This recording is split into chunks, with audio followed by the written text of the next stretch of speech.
নমস্কার বন্ধুরা, মুনিয়া রন্ধনশৈলী চ্যানেলে আপনাদের সবাইকে স্বাগত। আশা করি আপনারা সবাই খুব ভালো আছেন। শীতের দিনে এমন কোনো বাড়ি নেই যেখানে মটরশুঁটি পাওয়া যায় না। আর শীতে প্রায় প্রতিটা পদই কিন্তু থাকে মটরশুঁটি। আর শীতের সেই টাটকা মটরশুঁটি দিয়ে আজকে আমার রেসিপি মটর পনির, যেটা ছোট থেকে বড় সকলের কাছে অত্যন্ত প্রিয় একটি পদ। মটর পনির তো বিভিন্ন অনুষ্ঠান বাড়িতে আমরা প্রায় সারা বছরে খেয়ে থাকি, তবে আমার ব্যক্তিগতভাবে মনে হয় শীতের টাটকা মটরশুঁটি দিয়ে করলে এর স্বাদ কিন্তু বহুগুণ বেড়ে যায়। বন্ধুরা, এ ব্যাপারে আপনারা কি বলেন? আপনাদের মতামত কমেন্ট সেকশনে জানাতে ভুলবেন না। বন্ধুরা, রেস্টুরেন্টের স্বাদ কিন্তু এখন আপনার হেসেলে।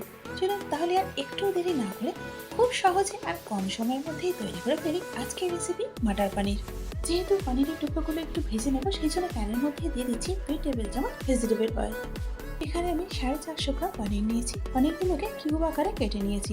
আপনারা চাইলে এগুলোকে না ভেজেও ব্যবহার করতে পারেন, তবে ভেজে ব্যবহার করলে কি হয়, পনিরগুলো নাড়াচাড়া করার সময় ভেঙে যায় না।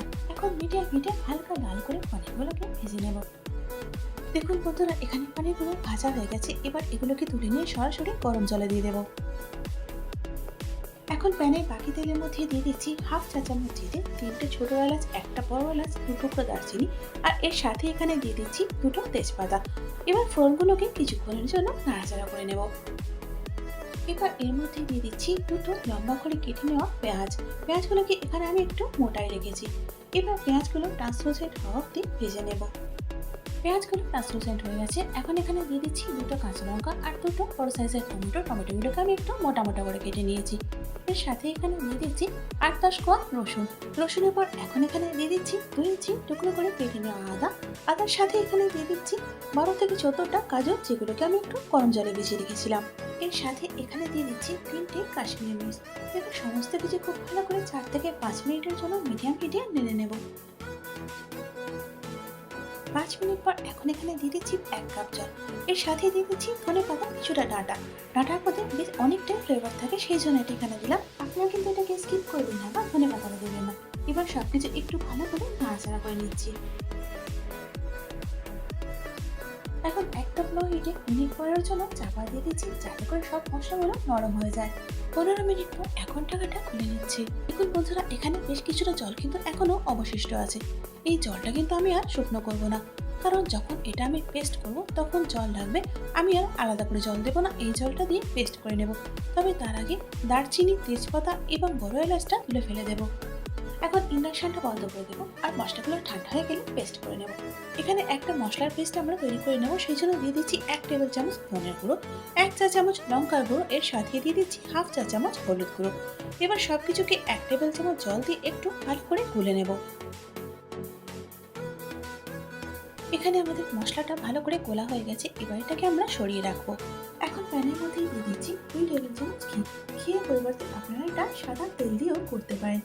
ঘিটা গরম হয়ে যাওয়ার পর এখন দিয়ে দিচ্ছি গুলে রাখা মশলাটা। মশলাটা প্যানেতে দেওয়ার সময় কিন্তু হিটটাকে একদম লোতে রাখতে হবে, তা নাহলে কিন্তু মশলাগুলো জ্বলে যাবে আর তরকারি রংটা কালো হয়ে যাবে।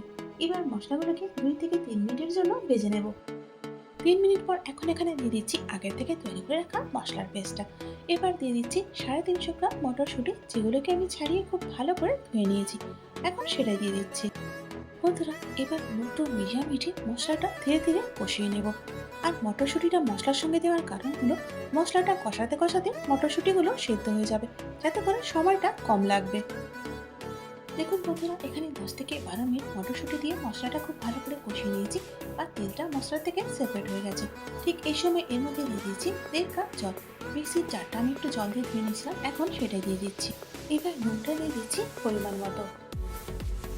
এর সাথে দিয়ে দিচ্ছি 1 চা চামচ চিনি। এখন একটু নাড়াচাড়া করে দিচ্ছি, যাতে করে নুন এবং চিনিটা মটরশুঁটি এবং বাকি মশলার সঙ্গে ভালো করে মিশে যায়। এখন 5 থেকে 7 মিনিটের জন্য লো হিটে চাপা দিয়ে রান্না করে নেব, যাতে করে মটরশুঁটিগুলো পুরোপুরি সেদ্ধ হয়ে যায়। 7 মিনিট পর এখন ঢাকাটা খুলে নিচ্ছি। যেহেতু গ্রেভির মধ্যে কাজু দেওয়া আছে, তাতে করে লেগে যাওয়ার চান্স আছে, সেই জন্য একবার আবারও ঢাকাটা খুলে নাড়াচাড়া করে নিচ্ছি। চলুন বন্ধুরা, এবার দেখা যাক মটরশুঁটিগুলো ঠিকঠাক সেদ্ধ হলো কিনা। দেখুন বন্ধুরা, এখানে কিন্তু মটরশুঁটিগুলো প্রপারলি সেদ্ধ হয়ে গেছে।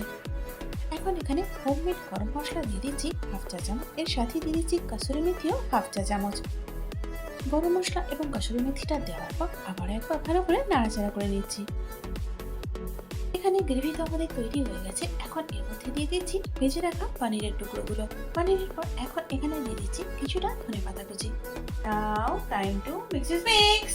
বন্ধুরা, এভাবে মটর পনিরটা তৈরি করলে খেতে কিন্তু একদম রেস্টুরেন্টের মতো হয়। সুতরাং এটা অবশ্যই একবার ট্রাই করে দেখুন। এবার একদম শেষে এর মধ্যে দিয়ে দিচ্ছি 2 টেবিল চামচ ফ্রেশ ক্রিম। ফ্রেশ ক্রিমটা দেওয়ার পর এবার শেষবারের মতো আবারও একবার খুব ভালো করে মিশিয়ে নিচ্ছি। বন্ধুরা, এখানে আমাদের মটর পনির রেডি হয়ে গেছে। চলুন এবার এটাকে পরিবেশন করি।